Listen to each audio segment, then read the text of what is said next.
in a best of 5. Juve is the only original member on the Samsung Galaxy lineup after Samsung White and Blue exploded in 2014 or coming into 2015. Now we're straight into the pick and ban phase again.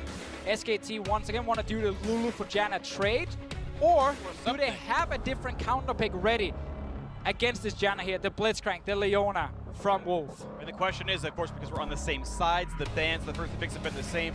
What is it that SKT thinks that they will do different? Is it a first phase mid lane pickup to give Faker the better matchup on the Taliyah or something like this? Where does the change happen? Because I think the same draft does not win again. If you see the Malzahar again from Crown, we might get an early Syndra from Faker in this first phase so he doesn't get banned away to destroy the lane. Or he looks to his Taliyah. Taliyah was banned last time, and it is an important one, but SKT is sticking to the exact same thing.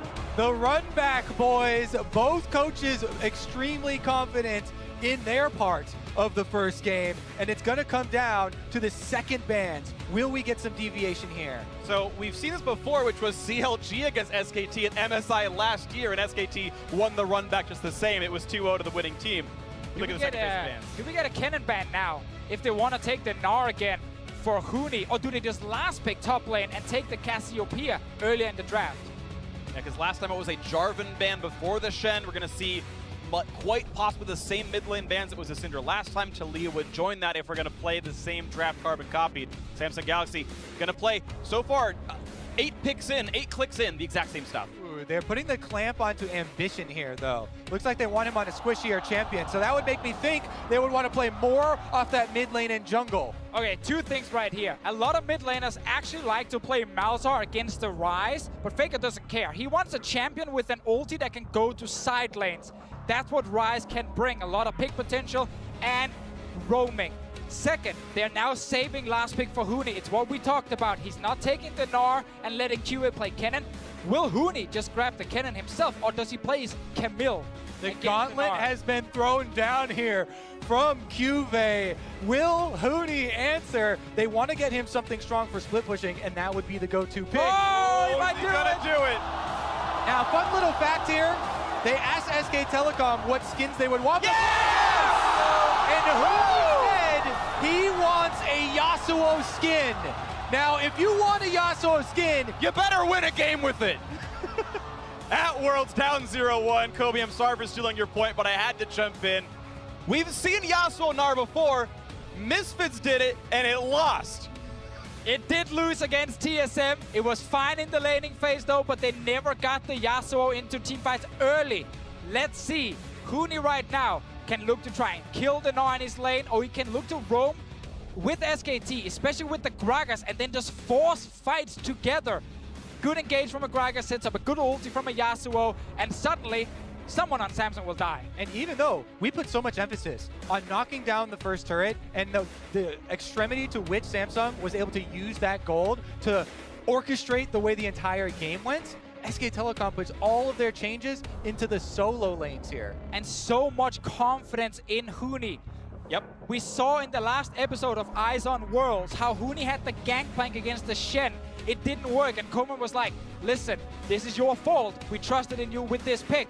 The same thing is happening now. They're saying we can take the same draft almost all the way down to the last few picks, and Huni, you can actually counter pick this Gnar and beat it with Yasuo. Can I also just add on how crazy it is that SK Telecom opt to ban that Zac instead of, you know, the Jarvan for Ambition, so he ends up getting one of the premier picks for the entire tournament because of the range of the engage and how annoying Zac was for them. And it is Ambition's second Jarvan game of Worlds 2017, and we are on to Summoner's Rift, and that champion on your screen right there, Huni, wants to be a champion himself. He came close 2 years ago, World semi-finalist with Fnatic. That was the European Dream Team. Best Europe's done in quite a while. And he joined Immortals on North America and never quite made it to Worlds. Came back to Korea, the team he had practiced for before, now in the World Final. Huni has always been such a controversial figure because when he dominates so heavily on picks like this. However, when they fail in such a spectacular manner that he gets an incredible amount of flack.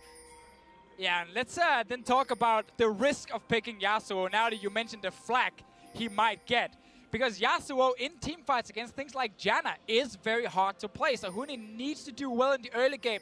We should see SKT have Peanut and Faker play on top side to make sure Huni is getting ahead. And so much about Yasuo in the matchup is abusing the mobility advantage because you want to take advantage of this Gnar when he's in mini form. Yasuo has always been this counter pick because you get to go in for these concentrations, not restricted by cooldowns. And Ambition has to flash away from what would have been a body slam. He locked in a fog of war, maybe a bit more than he wanted to. And again, SKT are controlling topside. They want to try and contest this blue buff here. This is something we've seen from SKT before. What they're trying to do is split the map and say Peanut starts enemy blue buff, so Ambition will go to SKT's blue buff, and they're fighting now. And a knock-up right there to the chase in. Do they have what they need to knock down Kuba? He's going to go for the wall, flash over it, but he's now late to lane, flashless, and likely TP-less as well. Huni going to stick around as well and help out Peanut with this blue buff. And like you were talking about there, Deficio, before, we've seen this so often where junglers try and split the map here basically by taking the resources away from the top side for Ambition, so he has less incentive to go top side, and there would be a bigger opportunity cost if he actually went to try and influence that Huni matchup. Exactly, and it suddenly means Huni can play very aggressive early on in the laning phase, knowing that his jungler is around. Ambition didn't get blue. Yeah, it also means that it is incredibly predictable for the answer here. As soon as you take away topside blue from Ambition, he would want to go answer, steal away SKT's blue. However, the quick movement from Bang and Wolf, as well as Faker being on this rise and the power of this mid lane matchup controls it. We did talk about misfits before with the Yasuo. Therefore, I want to mention a jungle path you can take in Ambition's situation if you want to gank top. And that is do your wolf camp and then sneak behind the blue buff and jump over the Baron wall and appear behind Huni to surprise him. Maxlord did it. Right now, though, Ambition is just farming and he's very low. Got no mana. He went for the machete, started as U10-2 on Jarvis. There is no gank coming in for Ambition for a while without this blue buff. Nice little jukes coming out from Kube. Gets a nice trade on Huni. Pushing her turret, though, will be up in farm by quite a bit.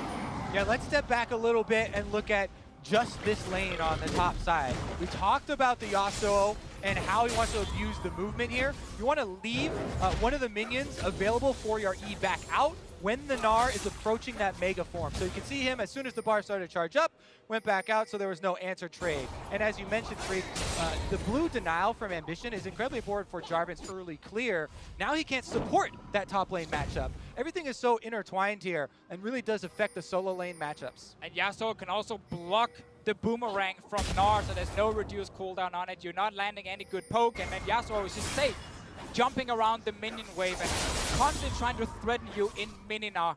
Typically, though, on the professional stage, we don't see kills level 2 and 3 in just pure 1v1 laning. Huni is getting control at the moment, but Cuba is playing it very safe and not dying.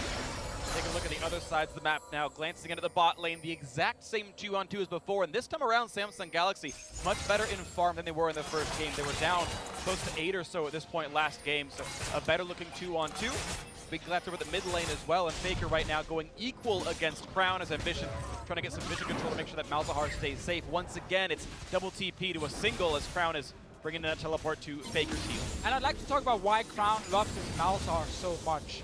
This summer split has been very tough for Crown as a player. He's not been able to challenge for the spot of the best mid laner in the world.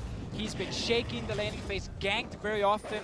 Fairly poor synergy between him and Ambition as well. So what Samsung have done now is they've found a champion that brings hard engage.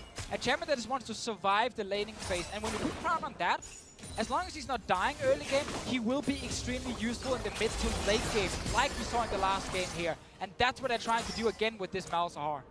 And so far he's surviving. Down 8 farm right now, but you saw him in the team fights previously. Did way more damage than Faker. And meanwhile, you talk about Faker, and you need to look at the other side of this matchup. Faker is 7-0 all time on Rise at Worlds. And yes, this is multiple variations of Rise. He's been reworked, and Faker still finds success on this champion.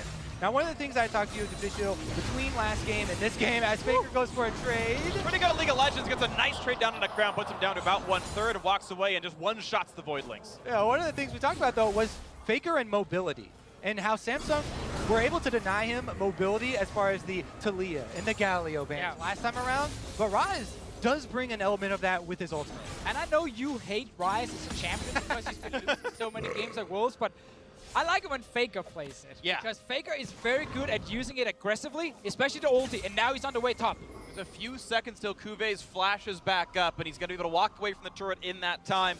He's got less than 5 seconds to go, but now it's some turret pressure up here with no Gnar without teleport to defend it. And this is what we talked about early on in the game here, how Peanut and Faker will play towards the top side to make sure Huni is winning. Exactly, you have to always keep in mind the overall big picture game plan for SK Telecom. And they're sticking to that game plan. When you pick a pick like this, you have to gain that advantage, and they're whittling it out, carving out this area on the top side. Now, below 50% health on the top turret. And even though you're not seeing kills come through because Kuve backed up in time, it's SKT in this small microcosm winning in the way that Samsung was previously. Bloodless maybe, but knocking down the turret, getting giant farm leads, and letting the split push actually happen. Huni, with the advantageous matchup, can flip the script of what Kuve did. TP coming in now for a fight on Ambition, or at the very least, it could be the chance that, some more turret pressure as this Jarvan's forced away. So Huni gonna use his deep teleport there. Still will get back to lane. Looks like he might actually lose out on a minion or two for that attempt. But they do secure the Gromp for Peanut, and again, still that foothold. This blue buff quadrant of Samsung's jungle. SKT keep up the pressure. Now to swap it down to the bottom lane here, if you play a champion who can build BF Sword early against a champion who likes to build Rage Blade like Varus, it's very good for you to actually recall when you can get a BF Sword and a couple of long swords, and this other guy will get a recurve bow, maybe a pickaxe, and also his boots. And suddenly, with all that raw AD from the BF Sword, you can start winning trades. Around mid lane, Faker's trying to win a trade. Crown not willing to burn the ultimate as Peanut is coming around, but gonna kite away cleanly enough. Here comes the knockup, the ulti across the flash over the wall though, and not a lot of damage gonna go towards Faker. The re-engage is not gonna be much, they all back out. And this is what I love about Faker. It's not just mechanics, it's how smart he is. He knows there's a chance Crown will flash ult him and he can die. So his flash came in so early, matching Crown's flash, meaning he's actually staying alive on the other side of the wall here. So many mid laners would just have got ulted in place and potentially died to the Jarvan. Yeah, it's a funny thing talking about Faker, especially to a lot of newer players that enter the scene. They always ask, what makes Faker so great? How has he been the best player for so long? You know, if you think about how many patches and how many different metas he has found success on, I always come back to how well he's able to predict enemies' plays and how well he's able to think into the future and cut off your best strategy seconds before you're able to execute it. It always feels like he knows slightly more than every other mid laner about the matchups he's playing. And he's often introducing new mid lane picks as well. Let's see what happens here. Introducing Huni to the mid lane as well, looking for a pick out of that with a knockup. The chains of crowd control land in beautifully. First blood comes in for SKT. Such a nice play here, using the advantage top so Huni can leave his lane, and then they surprised and no flash Malzahar with that Rise ulti. Huni does not have teleport from the last time they used it deep into the jungle though, so Kuve will push one wave into top side. I think they're happy to pay that price.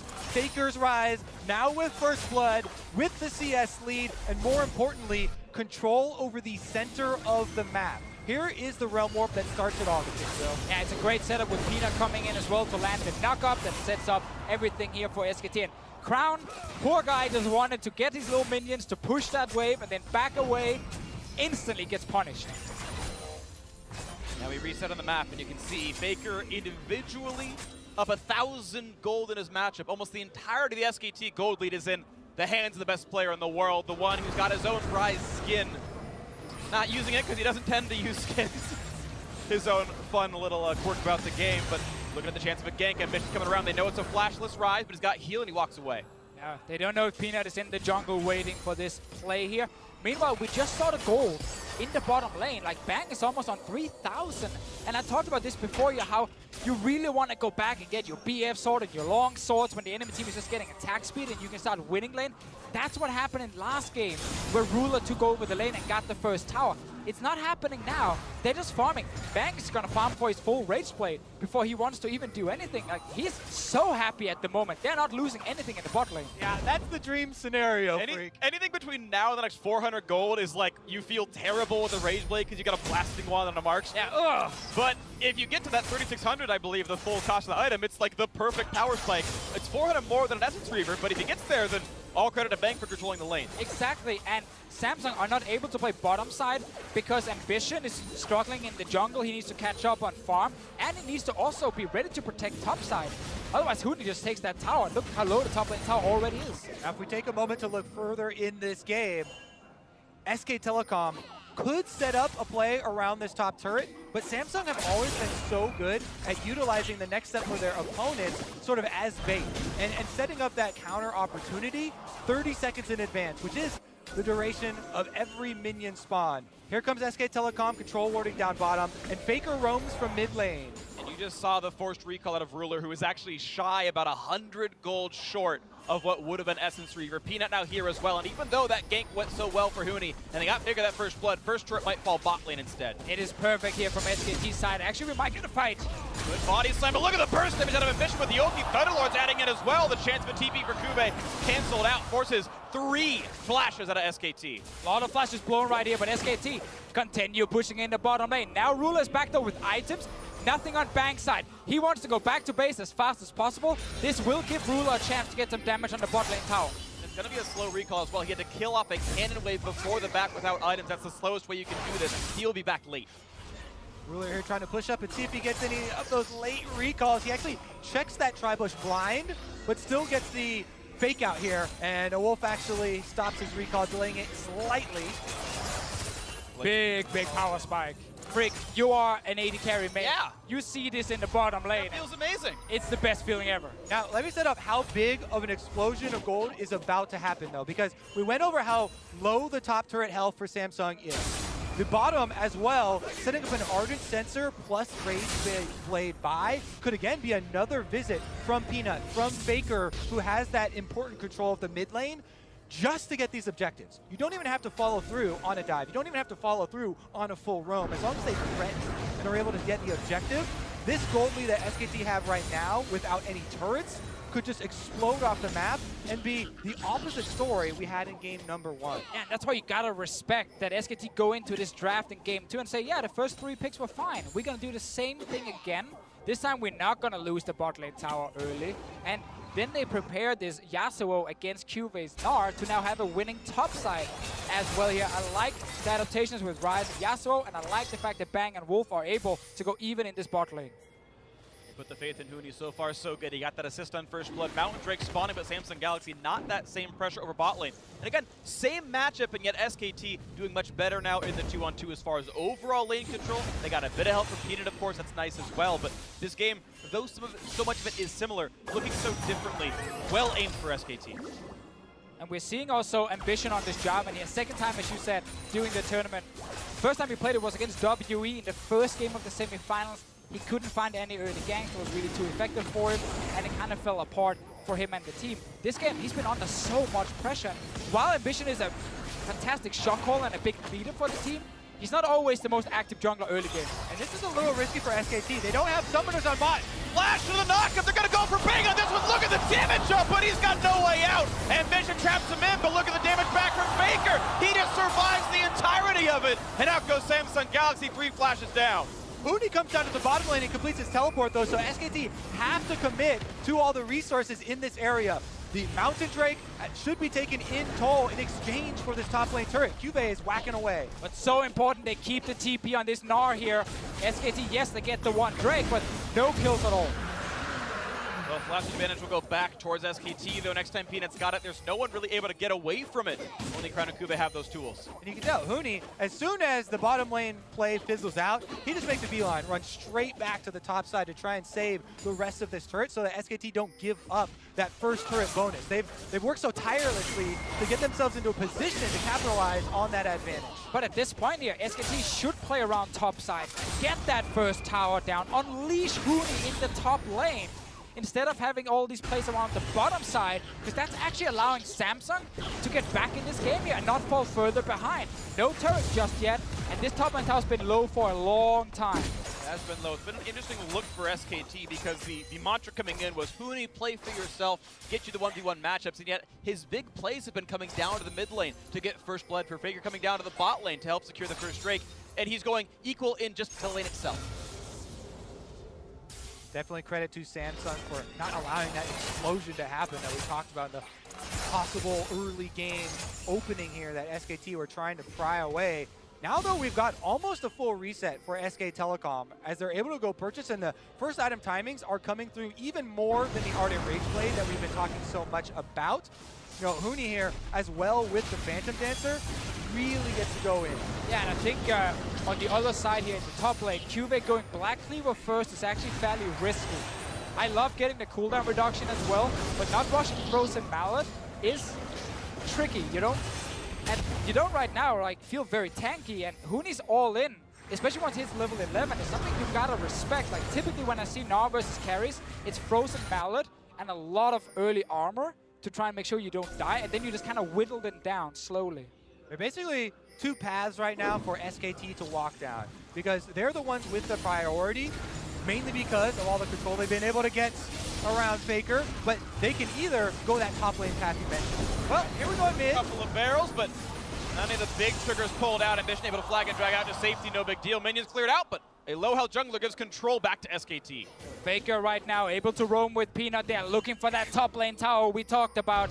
Cuba, he knows he's trying to get away as fast as possible. Realm Warp comes in, they're committing to it. Here comes the attempt there, right behind, gets back over the wall, the flash to get away, and he's got a long run ahead of him. Up and down the river, the bot lane's nowhere near, running away from Peanut. All flashing! They're gonna keep up the chase there, and they get the slow! The ult is gonna land pretty perfectly there, rooted in place, that's gonna be the kill. Faker getting the second and only kills of the game. It all starts in the mid lane where they get Faker in control, and then he roams with the jungler. That's gonna be first tower now for Huni in the top lane. And SKT, we saw this just before here. When they win the early game at Worlds, they're 8-0. They're looking so good in the second game. Let's see if they can keep that one going. The paths to victory getting wider and easier to navigate as they just machete back the vines and realize that there's daylight at the end of that tunnel, and they can tie up this series 1-1 if they keep going.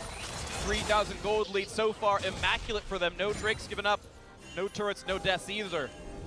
We might be going back to back with bloodless games if it keeps going this way. Both these teams very controlled in their play. Yeah, as we can see from the mini-map, this was telegraphed from SKT for the play they wanted to go for, but the willingness to blow these flashes and Peanut getting just in range for the slow landing on his barrel sets up the perfect ultimate there. I believe Cuvee was about to go for the hop, but didn't have it in time, and they're able to capitalize completely because even more important than the kill, the objectives. Top lane turret is down, plus the Rift Tail. That means SKT can finally start to chain those objectives. And they're still defending the bot lane tower. That's where Samsung are looking so often. They want Ruler to get this turret here. EQ's down. Mickey uses to run away a little bit. The flash chases in, looking for the trade, but in comes the duel, and look at Bang! What? And he does not have a way out for this one. The flash was already used. Barrier poppers some time. In comes Crown, and they're going to find their first kill of the game. Cuvee staying alive as well. The chase forward. They got the root into Faker. Samsung Galaxy. The flash tornado. J secures a double kill for Ruler. Miscommunication on SK Telecom as Bang flashes forward for the ultimate into 3 Samsung members, and the rest of SK Telecom not committing. What a big dissonance there we've seen within the team. And Cura, he was ready. He TP'd in behind SKT as soon as this fight started. When they knew, okay, Ambition, he's getting caught in that dragon pit, they turned it around. So many times we've highlighted the difference between Huni and Cuvee, and Cuvee joining these fights so quickly. Here's Ambition on the run, though. Okay, so now Samsung are calling, we can fight this one. TP comes in, Bang is in the dragon pit trying to kill Ambition while Peanut and Faker were looking towards Crown. Meanwhile, Huni's taking red buff, he's not TPing into the fight, and this was over before it even started. Yeah, that has to be maybe a team call there, not to spend the teleport, but very different ideas about what they wanted to do in that play as your AD carry flashing forward on Varus. It can be a strategy, but not if you're bringing only 4 members to a 5-man fight. Sure, but Huni's going to bring a second member to a 1-man fight and knock down that bot lane turret. So 2 solo turret kills for Huni. Individually, he is massive, 7,900 gold. More than anyone else on the opposing team, and 1,500 over his opposing member. So SKT gets to rely on this Yasuo. And let's see if Huni values getting even stronger individually and goes for Infinity Edge, or if he wants to be stronger for the next fight and goes for GA early on. It's something you can do on Yasuo, so when you join the first team fight, you don't just get one shot instantly. The GA helps quite a lot when you are playing aggressive in the front line. Yeah, aggression can be SKT able to pull the trigger a bit more frequently with these fights, especially when they do bring Huni with them. Mid lane traded back and forth for now as the next Drake has spawned, and looks like mountain number 2 for SKT seems likely. No one here to push this. Crown staying topside. Does have teleport around. And there are a few wards behind SKT, but Samsung not in a position to fight. Audience Slam explosive cast does not do much, though the ultimates are down. Here comes the re-engage once again for Ambition. Wants to add the damage. Oh! Look at the blade caller out of Ruler. Do they have the my God! triple knockup? The follow through for Cube. And he's going to fight for help, but still one death comes through. The suppression comes in. 4 kills already. One man stands alive, and he's going to fall. The ace for Samsung Galaxy. That was so insane from Samsung. There was so much damage coming in from Ruler, and Ambition bought so much time for the rest of his team. Crown joins after. Cube comes in from the flank. And that was perfect. Samsung stand tall again around the Dragon Pit, and this time the rewards are immense. After the clean ace there, they're able to pick up Baron. SKT are 8-0 when they win the early game during this tournament. SKT are still one of the best team fighting teams in the world, and yet we are watching Samsung turn it around 2 fights in a row. Credit Ambition for his shot calling, but mechanically that fight was insane. A huge ultimate. The second flag and drag, the 3-man knockup to hit confirm all of Cuve's entire combo. It was beautiful. I just can't wait for the replay. Like, It's here. There we go. Like, this was so amazing to watch here. Ambition and Samsung are moving in. They know that Crown is not there yet, but he can TP in. They realize Ruler's getting caught, so Ambition engages, gets onto 3 members with his ulti, and look at the damage from Ruler here. Keeps everyone in place. Ambition flash out to then jump back to his flag and knock them up again. And then Cube is here. It's so much, again, about how the parts of Samsung are working together. That coordinated re-engage from Ambition and Cube was so seamless to lock up the SK Telecom backline. And you can see how good that feels for Cube himself to follow. This is the player that got counterpicked. SKT chose red side to give Huni the 1v1 against him, and it had looked good for much of this game, but clearly feeling comfortable on the Gnar. And while Ambition on this Jarvan has not been a big pick for him during the tournament, we are seeing why so many teams value the Jarvan, especially when you play against champions without dashes. There were no flashes on the side of Bang and Wolf, so when they got ulted by Ambition, they were stuck in place. And that allowed Ruler to land his CC, that allowed Cube to land his ulti, and the Jarvan pick that was left till the end of the draft paid off big time in this team fight. See now bot lane starting to fall. The turret lead, the first of the game now. Samsung Galaxy finds their 3rd. And SKT's mountain breaks don't mean much if you're not winning in map control anymore. If there's no objectives to fight, this lead now over 3,000 up. Huni's still going to put the game on his back. Infinity Edge second item. 100% crit chance thanks to the Yasuo passive. He can melt any champion he duels if he doesn't die first. Cube does go with the Randuin's himself to try and mitigate that a little bit. But meanwhile, the Baron buff is what's really important here. As 24 minutes in, Samsung are continuing to pressure on the secondary line of turrets. Also the thing about Samsung's draft here with this Janna, they are ready for Huni to join the fight. They can use the Monsoon to disengage after the ulti is over, and that's where Huni's build might hurt him, because yes, he has a lot of damage, but as you highlighted, Frick, he dies very, very quickly, and he needs to play it perfect to get back in this game. Yeah, the Janna, not to mention, one of the favorite targets for Malzahar's melee champions, and this is a DPS Yasuo. If he's brought into the team fights, that can definitely lock him up. And all the key damage tools of Malzahar are immune to wind wall. W, E, and R all pass through that. They're not projectiles. It all shows up on top of you. He can block Ruler's damage, but not Crown's, and Crown's pretty big. He is, and that's a big thing about Crown's role on this team. We talked about earlier how it's been a rough split for him, but as long as he can click R in a team fight on a key target, the rest of Samsung can then actually take down that target and win the fight. So Crown is less of a superstar carry and more of a support at this point. All right, once again, we should get another vision toggle, because just like that, 2 back-to-back team fights for Samsung. They take the entire second line of turrets, starve almost all of the vision from SK Telecom out. Lone ward down there, that means nothing. The little freak ward there is perfect. Is the only survivor, but the complete blanket control here for Samsung after picking up that second team fight, after picking up the objective, really led, again, by Ambition. His in-game leadership has been one of the biggest things. Yeah, by Ambition and by the fact that this Samsung lineup have gotten another year under the belt. A lot more experience. These 5 guys were playing against SKT last year in the big final. Lost the first 2 games, looked nervous, were all over the place. they're looking like the team who is more in control and ready to turn around the big fights, especially Ruler on this Xayah. He was a rookie last year when he made it to the World Finals. Now he's not a veteran just yet, but he's getting there. Yeah, they're looking confident and they're acting confident as well. You see, even before the game started, in Ambition's interview, he talked about last year, we had to go reach for extraneous picks here, try and surprise SK Telecom, but this year, we are the better team. And so far, they've shown it. You look at the top 8, and it's very clear Samsung came in looking like the favorites based on gameplay. And it's so funny, I've seen people like give analysts flack for quoting history, but no matter how bad SKT have looked at various years, they always did manage to turn it on. And the question is, when will be the year where someone finally holds up to that level of metal, really? And maybe this is the one where Samsung Galaxy say, look, we know you're clutch, but we are just better than you pound for pound across the team, and this might be the time. This will be the first time where Samsung are then able to say, you know what, this is a playoff game, and we're showing up big time. This team in the LCK, they lose almost every playoff game they're playing. They never made an LCK final with this lineup. And now they might win the World Championships. I mean, the first time Samsung Galaxy with this squad played on a really big stage for something important was the World Final last year. There's no LCK finals to go for. There's no huge crowds for like the regional qualifiers for them, and they finally came to Worlds. And when they were there, they made it all the way to the very top of it. And here, you saw them get on the big stage. They 3-0'd Longju in their first best of 5 at Worlds this year. 3-1 against EWE, which was the regular season champion from China.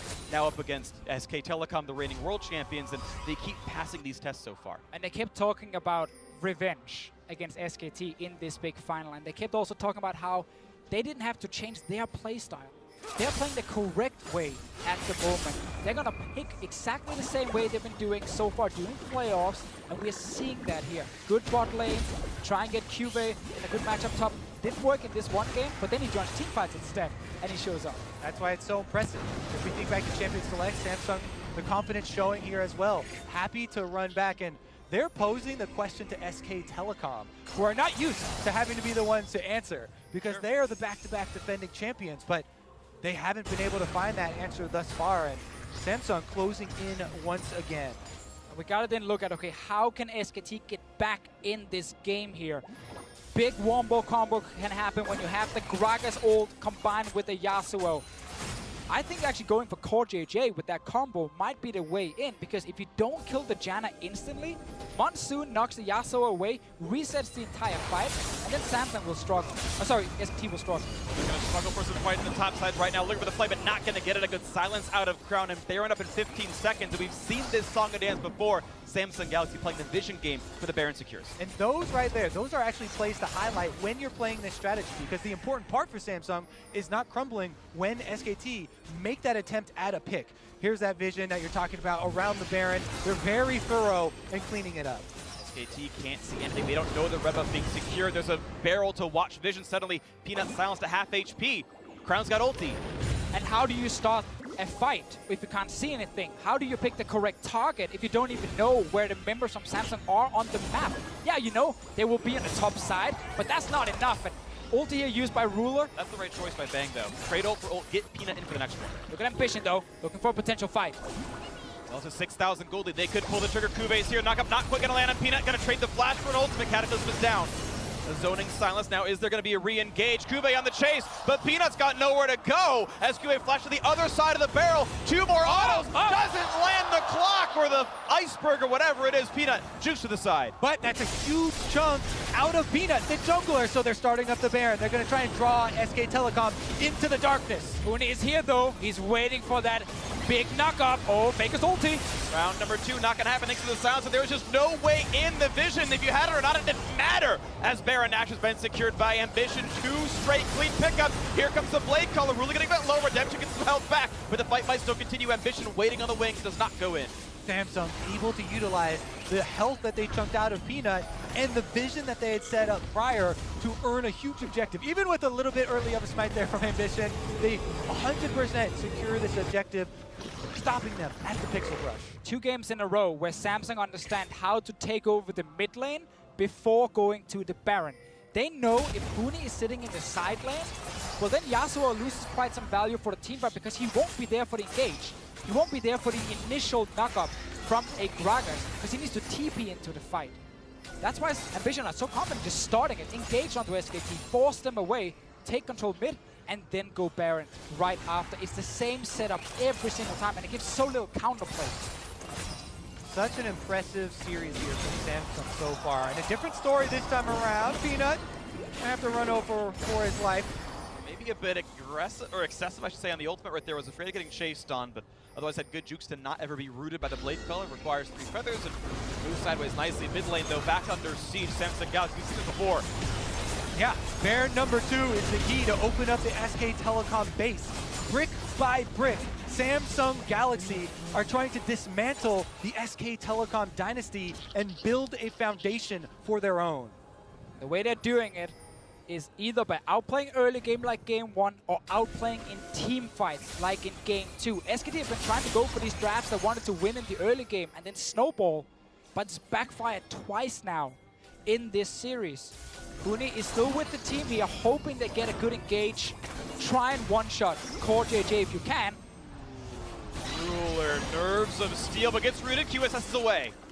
Ultimate still up for the next disengage tool, but Meanwhile, keep your eyes on the mini-map. 2 lanes pushing here for Samsung. Minions in the mid lane, and SK Telecom have to flee. on into this one. He's gonna flash. silence. Ooh, what? That was a flash, I'm sorry. Ground block forward though, and just turns back around. But they zone them away from the minion wave that's flooding into the top side here. Meanwhile, this entire time, Chube's on the bottom side, also with a Baron buff, and Samsung slowly flows. Now the second inhibitor taken with the turret gone. There's no reason to defend SKT. Back to lick their wounds as Faker clears the bot lane. The rest of the team sits by the Nexus, cowering behind their structures for a bit of solace and defense. But Samsung Galaxy now 8 turret kills in. There is not much base left for SKT. QA and the rest of Samsung trying to land a little bit of poke before they go for this turret here. Once again, SKT need a big engage, especially from Peanut on this Gragas, but there's no flash available. Lost it before when they also lost the Baron. Ruler, step forward. But he's getting a few chunks into the turret. The perfect ultimate still, as you're mentioning, the thing SKT needs. No QSS just yet here from Ruler. Still on cooldown. Vega can flash snare him and then they can try and chain him down, but there's a Janna next to him. And they don't have much time to work with either, because Samsung have checked all the boxes. 2 inhibitors down and super minions making their way into the base. Now there's only maybe 1 more wave left of health on this bottom turret, and SK Telecom being pushed to the brink. Ruler's played pretty much perfectly in terms of dodging away from the crowd control using Quicksilver Sash, Flash, or his ultimate, whichever one's exactly needed. Even knowing the ranges and sidestepping the skill shots when he needs to. This could be the one that the inhibitor turret falls, and if it does, SKT once again likely to retreat without a structure to fight back for them. And QSS is now ready again on the side of Ruler. Peanuts flashes up, another big one for that potential fight. But J is so far back. Look at this, he's playing so safe. He knows he could be a target. Cannot be found. A few more attacks will knock down the inhibitor. The flash forward, looking for the play, not going to get anything for themselves. Goody blocks out for a little bit. Here comes the Cataclysm, and it could be just that for SKT as they're forced to retreat the Realm Warp just to buy some time. The Quicksilver Sash gets rid of suppression, but it does mean the damage comes through. 2 Nexus turrets left remaining as 1 kill has already come through. Samsung Galaxy hoping to knock down these bricks and build that foundation of greatness. Faker silent, the flash for the knockup, but no kill to come through just yet. The turrets fall, and the Nexus in front of their eyes as well, looking to snuff them out as another kill comes through. Kube transforms back, and Samsung Galaxy are 1 game away from greatness. They can see the finish line, but so many teams have been up 2 games against SK Telecom and been unable to finish. Samsung have a lot of room to work with though, because this is actually a 2-0. Exactly, it is very rare we see someone go up 2-0 against SKT. First game, they won the early game. Second game, they won the team fights. That really breaks your confidence. SKT right now might come into the third game completely changing up their plans, and that needs to work. Samsung are in full control at the moment. 3 back-to-back victories is what it would take for SK Telecom to continue their dynasty. Yeah. What an incredible ask, considering the way that these first 2 games went. And the thing is, you know you can't count them out, despite how convincing these Samsung games have looked. We've seen SKT reverse sweep this split they did against the KT Rolster Super Team in the the LCK playoff to get there. We know they can, but Samsung Galaxy, again, so close to snuffing that flame. Now to hear more about that game 2, we'll send it down to Dash and the analysts. Thank you very much, gentlemen. Last year, it was SK Telecom T1 that was up after the first 2 games, 2-0. This time around, Samsung Galaxy up 2-0.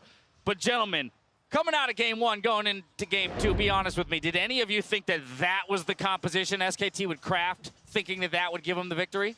The Yasuo caught me a little bit off guard. I think so. Just a little bit. I mean, take a step back. Choosing red side again, I think, was largely to get that pick for Huni, to get Huni the Yasuo. And it worked till it didn't. It was a lot about adaptation and play, I think, but the draft wasn't actually the crucial factor to me. Yeah. No, I think a lot of it really was down to the decisions that SKT made, the fights that they chose around the Dragon Pit 2 times in a row where it didn't seem like they're necessarily on the same page, where they're not fully coordinated. And when you do draft for a Yasuo, you have to be in a side lane. You have to be winning in that side lane, and when they fall behind, it's hard to come back. John, I think there was a pretty distinct difference, though, at least in the way the early games played out, because this time around, it was SKT with pressure in pretty much all 3 of the lanes. Yeah, and I feel like at first they did attack Ambition. They ended up getting 3 of the buffs. They got the flash out of Cuvée and the top side out of way, and the Rise was an early game counter pick to the Malzahar because of how easy he could kill the Voidlings, and it generated a lot of pressure. They had Huni come down mid, get a kill. They had Faker go up top, get another kill. Like, the things were working that they had planned with the red side for the game 2 to try and do to Samsung what Samsung did to them. But then, crucially, they couldn't clinch in the team fights. Execution, execution, execution. Let's take a look at that big team fight. Azael, Acer replay, 20 minutes in. Samsung Galaxy 5-for-1 near the drain. And this was already after one lost fight that they had before, and so much of this comes down to the setup from Ambition. Him coming in with the setup, and then Cuvée coming in. Yeah, I mean, Cuvé's flank here, the perfect amount of rage on the Gnar. Huni knows what's coming, he tries to stop him, but the 3-man Gnar against the wall, instant double kill. This was huge. Yeah, and Samsung just came together better in that fight. Watching it right here, Huni got in 3 auto attacks by the time 3 of his teammates were dead. So they got comboed way too hard by the Jarvan, Xayah, and Gnar combo. Let's take back a moment, though. They've counter-picked for top lane. Huni's job previously had been to play his own lane. The Yasuo is about being the Gnar in the side lane. I think one thing we have to question is, why were there multiple team fights? Why were they opting into fights? Because to me, the only way SKT could lose with that lead, with the Yasuo, was fighting. And I absolutely agree. We were saying before the series that Huni was going to play for Huni and the rest of SKT would play around that.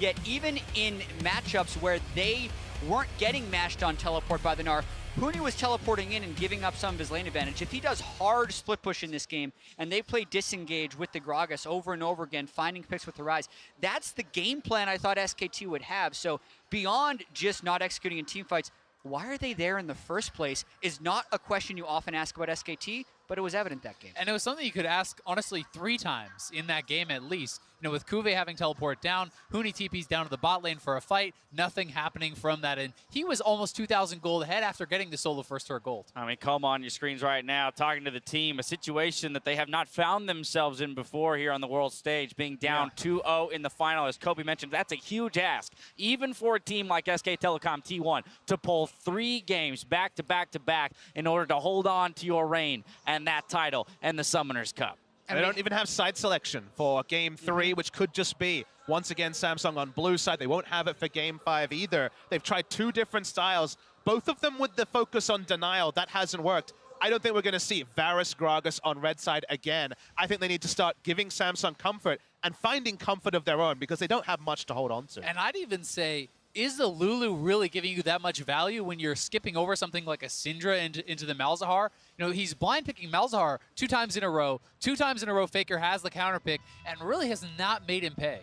Yeah, and I find it interesting that I still see Peanut sitting in that chair. I'm wondering if Blank is going to be subbing in, just as we're wondering if Samsung's going to be taking the blue side. You would expect Blank to be subbing in, as they have done so often during the regular season, but to the point, 2-0 down in the World Final. No SKT hasn't been in this spot before. but they've been down 2-1, and they are undefeated in elimination games, 9-0. Flip side of the matchup is Samsung Galaxy. You saw the player cams throughout the game itself. They are feeling it, right? They feel like they're on fire. They said it themselves. We said it. They've got to come in with confidence today if they want to take down SK Telecom T1, and they're playing with it. It's one thing to say, it's another thing to do. So many teams at this point have been 2 wins up on SKT. None of them have been 3 wins up on SKT at the World Final. They have a chance to sweep. They just have to be able to play Game 3 like they did Games 1 and 2. And Jat, you're leaving the door open for SKT, and I think that is everyone's natural inclination, but today feels like a different day. It really does feel like Samsung going to get over the line. My original prediction was 3-2. I'm not going to sit here and say 3-0, but it's feeling more like a 3-0 than a 3-2 for Samsung Galaxy, to me at least. Oh, well, I mean, you got a response to that real quick? I mean, we just have to remember, last year's World Finals, we're sitting in the opposite position. Oh, Samsung pushed us the distance, right? It went to a Game 5, and it was very, very close. So we do still have to give SKT the credit. All right, well, that's going to do it here for this segment. It's time now for Samsung Galaxy as they've grabbed another win and are just now 1 Smash Nexus away from the Summoners Cup. Stay with us to see if SKT can keep the series alive in Game 3.